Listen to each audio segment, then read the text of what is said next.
Well, it's a bit parky, isn't it? But it's just great, invigorating weather. I love it when it's like this. Hurry up. Bracing. Oh, hurry up, it's Are you cold. cold? Yeah, I'm very Well, cold. it's cold. It's not bitter, is it? It's certainly not bitter. It's bitter. It's bitterly cold. I'm fine with people saying that.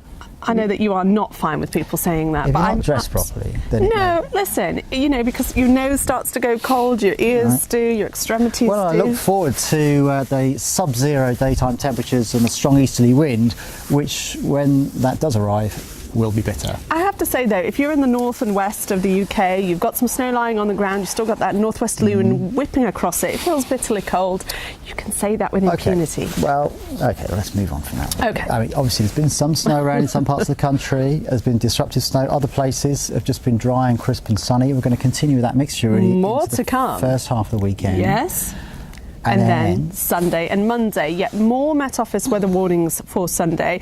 They were upgraded to make them slightly more severe as we went through Friday.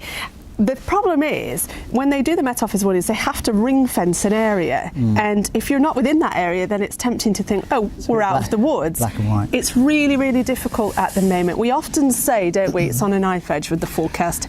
And I know that people think we're hedging our bets, but really here in the UK, it's very, very difficult for snow. It's not like, the Rockies. If you get some rain coming into that cold air, it's going to fall of snow. Absolutely. If you're in the Alps, for instance, if you're in other parts of Northern Europe. But for us, we're always on a knife edge for two different reasons.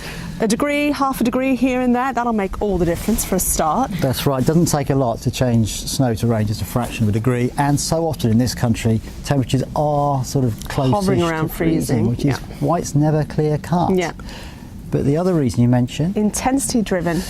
Talk about that. And by the time we get to Monday, that's going to be an important factor, because if rain is heavy enough, Yes. it can actually cool the column of air that it's falling through. So rain coming into cold air, and it's bringing some milder air in with it potentially. The kind of temptation is to say, well, it's going to turn back to rain quite quickly, but sometimes that doesn't happen because the intensity drives the temperature down of the atmosphere. It actually does. It cools that column, takes energy out of the atmosphere. So eventually, what starts off as snow, it might start off melting and falling as rain, but with time the snow gets further and further down towards the atmosphere, so heavy rain can turn to snow if it's heavy enough. This is when you would say it's a beautiful science. It is a beautiful but a science. tricky one, and fiendishly complicated. Because then, of course, it means that people say, well, you said this, or you said that, or you said the other. Never forget that people are working very hard to keep you safe, to keep you protected,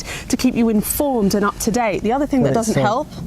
Well, there's a couple of things actually. The tabloids. The headlines, for sure.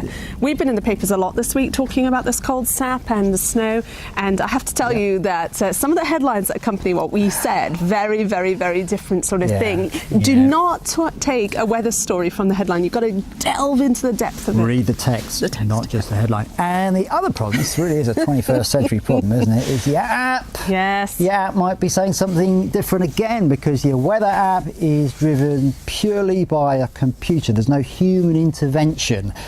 So sometimes it will be wrong. That's why there are still human beings as forecasters rather than just computers. Speaking of which, we are super excited about the snow possibilities where we live this weekend and into the start of the new week, and we're here for you. So we're on Twitter, we're on Instagram at Weather Trending, we're on Facebook too. You can tweet us, you can get in touch with any of your questions. That is human intervention.